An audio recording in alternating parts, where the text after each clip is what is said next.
Hey guys, I'm Bob. And I'm Dion. And today we're going to be discussing the top 5 features tested of the new MPVI3.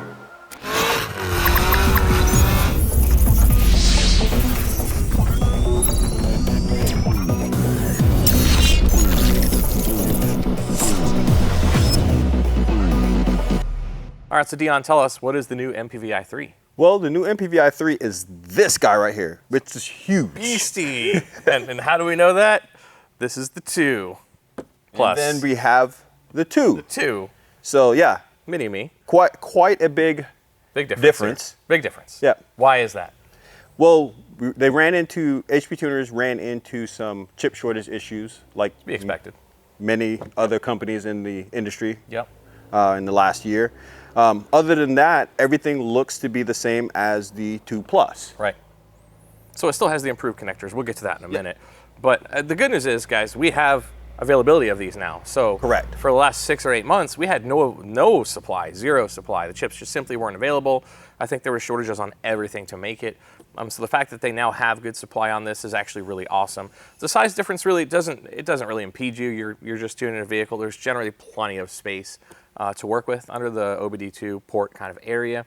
So I don't think that's a huge issue whatsoever. No, I haven't had any issues using it as far as any size discrepancies or being able to put it in any OBD2 port. So yeah, good to go. So let's talk about one of the first features. Well, obviously the case size is a feature, but what's another feature? One of the key features was the increased storage space. So it went from 4 gigabytes to 8. So Quite a bit.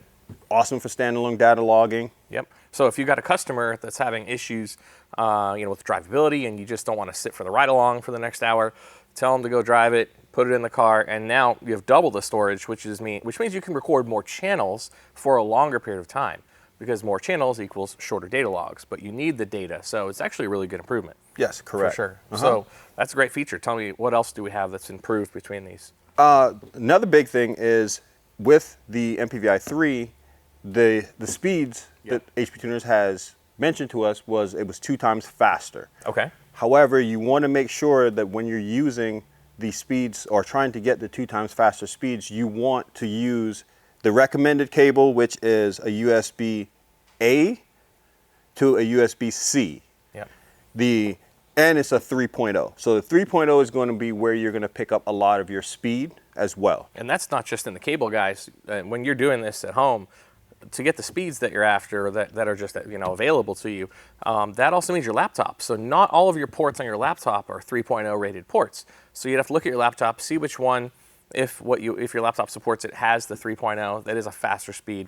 So you'd want to make sure you plug into that one to get all the speeds available to you. Yep. It's a good or thing. if you're using a C to C, usually that's going to be a 3.0. It should be. Yeah. No, fantastic. So that's a good feature. So another feature that we talk about is the built-in accelerometer. We have not been able to test that yet. We're not sure exactly how it's going to work. Right. As far as I know, right now it's just basically on standalone data logging to set up trigger points, start and stop. That's not a bad thing. Yeah, no, that's not a bad thing at all. So if you have a problem in a particular area, you could pretty much tell it trigger during this and this point. Correct. Based on acceleration. That's not bad. And we obviously we haven't tested this yet, but it's a cool new feature nonetheless. Yeah. Good. All right. So we talked about that. We talked about the large casing, and then we talked a little bit about the Pro feature stuff.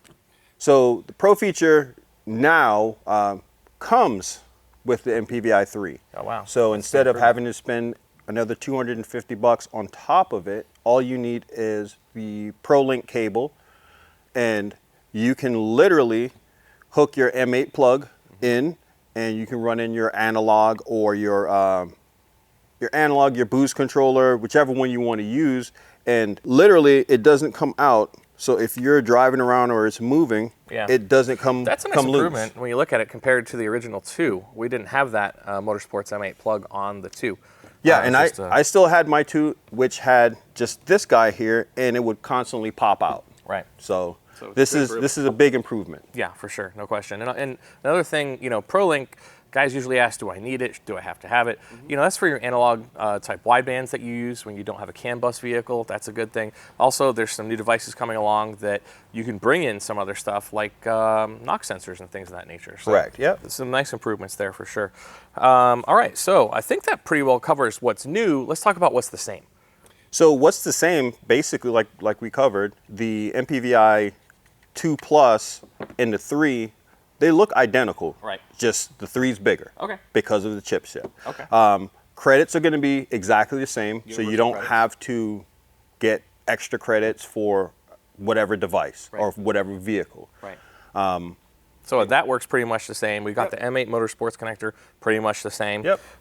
Let's talk about the fact that this runs, I think, pretty much exclusively with VCM Suite 5.0 and up. Don't quote me on it, but I think that's the case. It does work very well without any compatibility issues with the 5.0 software. Okay. We've had a couple people on the older software Right.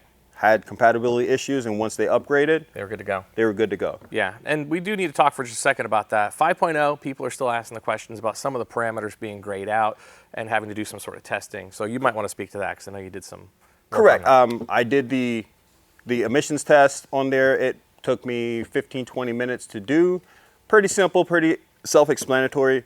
Watch the video that we will put down here somewhere below or above, and it's pretty easy. I think it was like 3 minutes long. Yeah. Yeah, so not anything crazy. Right.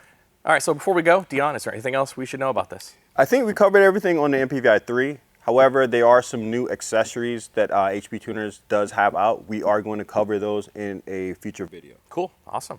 Well, guys, thanks for watching. Please make sure you like us on Facebook, follow us on social media, and as always, Stay tuned, guys.